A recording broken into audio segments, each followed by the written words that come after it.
ನಾವು ಬೆಂಗಳೂರಲ್ಲಿ ಜಾಬ್ ಮಾಡ್ತಾ ಇದ್ವಿ. HP ಕಂಪನಿಯಲ್ಲಿ 5 ವರ್ಷ ಜಾಬ್ ಮಾಡಿದ್ದೇನೆ. ಆಮೇಲೆ ಪೇಟೆ ಜೀವನ ಸಾಕು ಅಂತ ಅಲ್ಲಿ ಜಾಬ್ ರಿಸೈನ್ ಮಾಡಿ ಬೆಂಗಳೂರನ್ನು ಬಿಟ್ಟು ಇಲ್ಲಿ ಹಳ್ಳಿಗೆ ಬಂದು ಜೀವನ ನಡೆಸ್ತಾ ಇದ್ದೇವೆ. ಒಂದು ಗೋಶಾಲೆಯನ್ನು ನಡೆಸ್ತಾ ಇದ್ದೇವೆ. ನಾವು ಸುಮಾರು ಒಂದು 100 ಹಸುಗಳಿವೆ.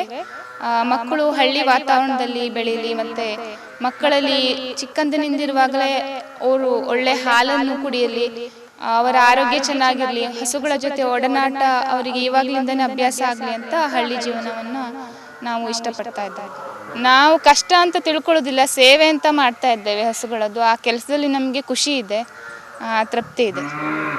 ಕಷ್ಟ ಅಂತ ತಿಳ್ಕೊಂಡ್ರೆ ಕಷ್ಟ. ನಾವು ಹಸುಗಳನ್ನು ತುಂಬ ಇಷ್ಟಪಡೋದ್ರಿಂದ ಒಂದು ತಾಯಿಯ ಸ್ಥಾನವನ್ನು ಕೊಟ್ಟಿದ್ದೇವೆ ಹಸುವಿಗೆ. ತಾಯಿ ಹಾಲನ್ನು ಬರೀ ಮಕ್ಕಳು ಒಂದು 3 ವರ್ಷದವರೆಗೆ ಕುಡಿತಾರೆ. ಆಮೇಲೆ ನೆಕ್ಸ್ಟ್ ನಾವಿನ್ನು ಸಾಯೋ ತನಕನೂ ಕುಡಿಯೋದು ಗೋವಿನ ಹಾಲನ್ನು.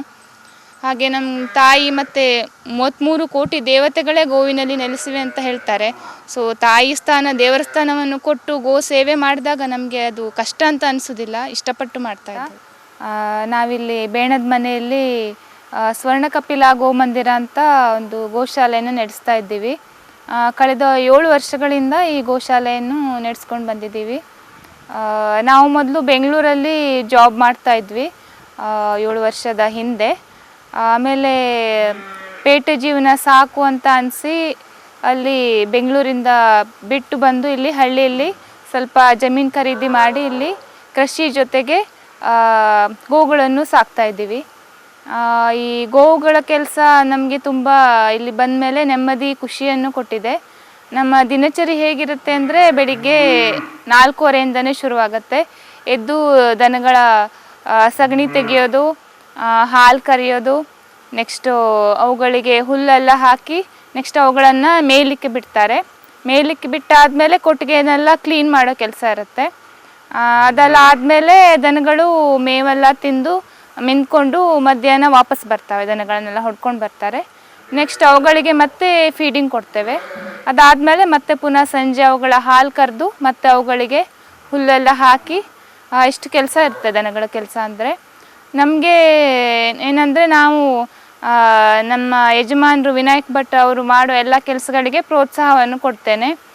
ಮನೆಯಲ್ಲಿ ಬರೋ ಎಲ್ಲ ಆಳುಗಳಿಗೆ ಊಟ ತಿಂಡಿ ಎಲ್ಲ ವ್ಯವಸ್ಥೆಯನ್ನು ಮಾಡಿಕೊಡ್ತೇವೆ.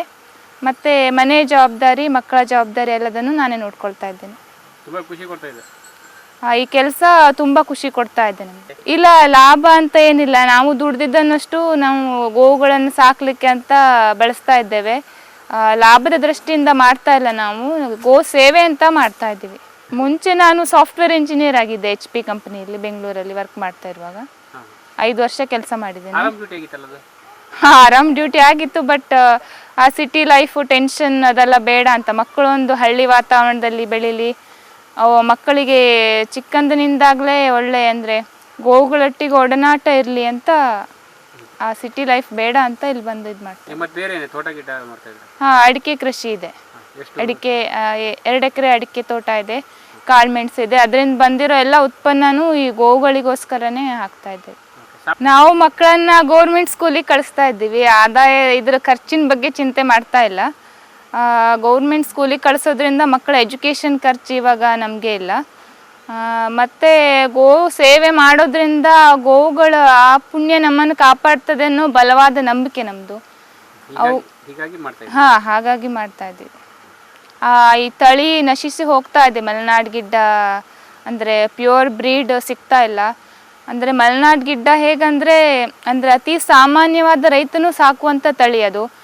ಅಂದರೆ ವಿಶೇಷ ಆರೈಕೆ, ಅವುಗಳಿಗೆ ರೋಗ ಏನು ಬರುವುದಿಲ್ಲ. ಬಿಟ್ಟರೆ ಹೋಗಿ ಮೆಂದ್ಕೊಂಡು ಬರ್ತವೆ. ಅವುಗಳಿಗೆ ಡಾಕ್ಟರ್ ಟ್ರೀಟ್ಮೆಂಟ್ ಅಂತ ಏನೂ ಬೇಕಾಗೋದಿಲ್ಲ. ಏನು ಬೆಟ್ಟ ಗುಡ್ಡದಲ್ಲಿ ಏನು ಬೆಳೆದಿರುತ್ತೋ ಅದನ್ನೆಲ್ಲ ತಿಂದ್ಕೊಂಡು ಬರ್ತವೆ. ಅದರ ಹಾಲು ತುಂಬ ಔಷಧಿ ಗುಣದಿಂದ ಹೊಂದಿರ್ತದೆ. ಹಾಗೆ ಪ್ರತಿಯೊಂದು ಬಡ ರೈತನೂ ಸಾಕಬಹುದಾದಂಥ ತಳಿ. ಆ ತಳಿಯನ್ನು ಅಭಿವೃದ್ಧಿ ಮಾಡಿ ನಾವು ರೈತರಿಗೆ ಸಹಾಯ ಮಾಡಬೇಕು ಅನ್ನೋ ಉದ್ದೇಶವನ್ನು ಹೊಂದಿದ್ದೇವೆ. ಇಲ್ಲಿ ಎಷ್ಟೋ ಜನ ಸುತ್ತಮುತ್ತ ರೈತರಿಗೆಲ್ಲ ಒಳ್ಳೆ ಹಾಲು ಕೊಡೋ ದನವನ್ನು ಕೊಟ್ಟಿದ್ದೇವೆ. ಅವರು ಸಾಕಿ ಹಾಲು ಡ್ರೈ ಆದಮೇಲೆ ನಮಗೆ ವಾಪಸ್ ತಂದು ಕೊಡ್ತಾರೆ. ಇಲ್ಲಿ ಮಕ್ಕಳಿಗೆ ಈಗ ಹಾಲು ಬೇಕಂತ ಬರ್ತಾರೆ. ಅವರಿಗೆ ನಾವು ಹಾಲನ್ನು ಕೊಡೋ ಬದಲಿಗೆ ಹಸುವನ್ನೇ ಕೊಡ್ತೇವೆ. ಈ ಮಕ್ಕಳಿರೋರ ಮನೆಗೆ ಹಸುವನ್ನು ತೊಗೊಂಡು ಹೋಗಿ ಸಾಕಿ ಆ ಹಾಲನ್ನೆಲ್ಲ ಕರೆದು ಹಾಲು ಡ್ರೈ ಆದಮೇಲೆ ನಮಗೆ ವಾಪಸ್ ಹಸುವನ್ನು ತಂದು ಕೊಟ್ಟರೆ ಸಾಕು ಅಂತ. ಹೀಗೆ ತುಂಬ ಜನರಿಗೆ ಹಸುಗಳನ್ನು ಕೊಟ್ಟಿದ್ದೇವೆ. ಹಸು ಹಾಲು ಎಷ್ಟು ಟೈಮ್ ಕೊಡ್ತದೆ ಅಷ್ಟುವರೆಗೆ ಇಟ್ಕೊಳ್ತಾರೆ.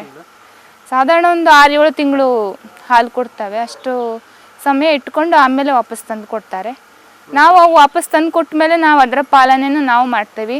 ನಮ್ಮದಿಲ್ಲಿ ಹೋರಿ ಇದೆ, ನಮ್ಮದು ನ್ಯಾಚುರಲ್ ಆಗೇ ಇದಾಗತ್ತೆ. ಮತ್ತು ಪುನಃ ಗಬ್ಬ ಕಟ್ಟಿ ಅವು ಮತ್ತೆ ಹಾಲು ಕರಿವಲ್ಲಿವರೆಗೆ ನಾವೇ ಸಾಕ್ತೇವೆ. ಮತ್ತು ಪುನಃ ಯಾರಾದರೂ ಹೀಗೆ ಹಾಲಿನ ರಿಕ್ವೈರ್ಮೆಂಟ್ ಇರೋರು ಬರುವಾಗ ಅವರಿಗೆ